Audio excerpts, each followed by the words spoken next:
What's going on, everybody? Eric Lindquist at Awesemo.com, filling in for Adam Sherry here on the DraftKings tournament plays. I'm excited to be talking 5 of my favorite tournament plays for today's 9-game NBA DFS slate. As always, news is going to be changing. Things are going to constantly be in flux. That's why you also need to check out the NBA Deeper Dive and the NBA Live Before Lock show so we can get you the most applicable news there. But as it stands right now, these are my 5 favorite 15% or below tournament plays that exist on DraftKings. And hey, this is presented by PrizePicks, and you need to check them out. Get 1 free month of Awesemo Plus Platinum when you deposit over there. Sign up. Join now. There's nothing else that's better than getting that free month. $90 value, completely free to you. But let's get to my picks here.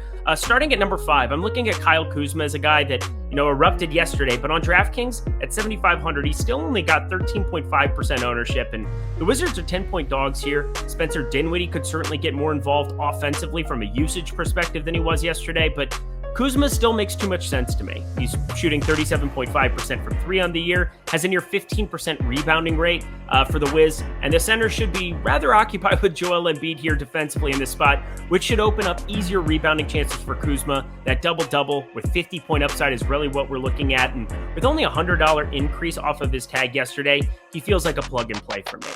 At number 4, Will Barton is 5,700. He's got 7% ownership right now, and the Nuggets are coming off of a horrendous, embarrassing loss in Minnesota last night, so I'm expecting them to rebound in a big way here. And Jokic will always get his, but don't sleep on his current number 2 in Barton with a 21% usage rate and 19% assist rate on the year.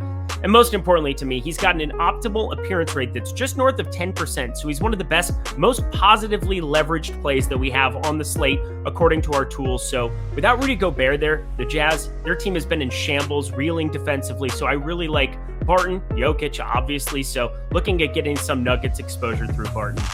Number 3 for me, Jason Tatum is a guy that I think I want to get to quite a bit over the field. 6.7% current ownership.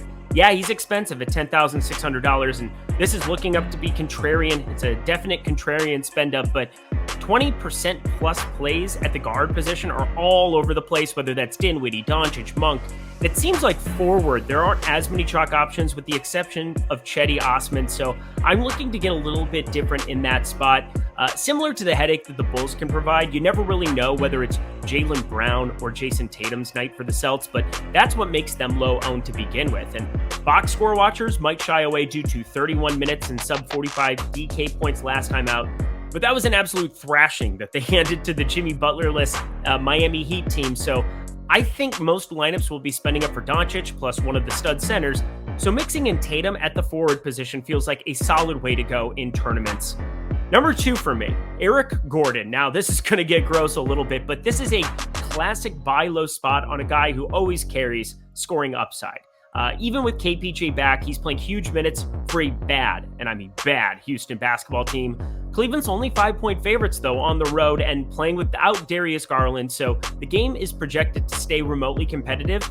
Plus, there's some slight positive leverage in the boom-bust tool going towards Eric Gordon with a 7.3% optimal appearance rate. So at just 6.3% ownership, I am happy to be taking those shots.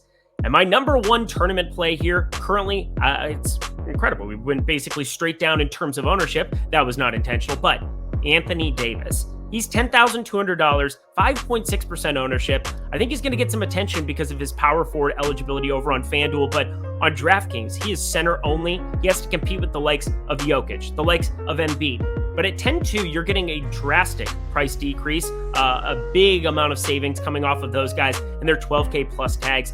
Plus, he's attempted 20 or more shots in back-to-back games, and I had a lot of minutes concerns for him. Well, those were alleviated immediately with 34 and 38 minutes his last 2 games. If he's going to be playing high 30 minutes in the absence of LeBron James, 5% Anthony Davis, 6% Anthony Davis, it's simply too low.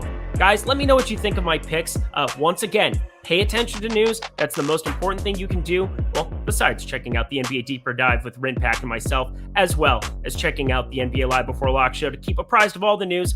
I'm Eric Lindquist. Don't forget to sign up over at PrizePicks, and best of luck tonight.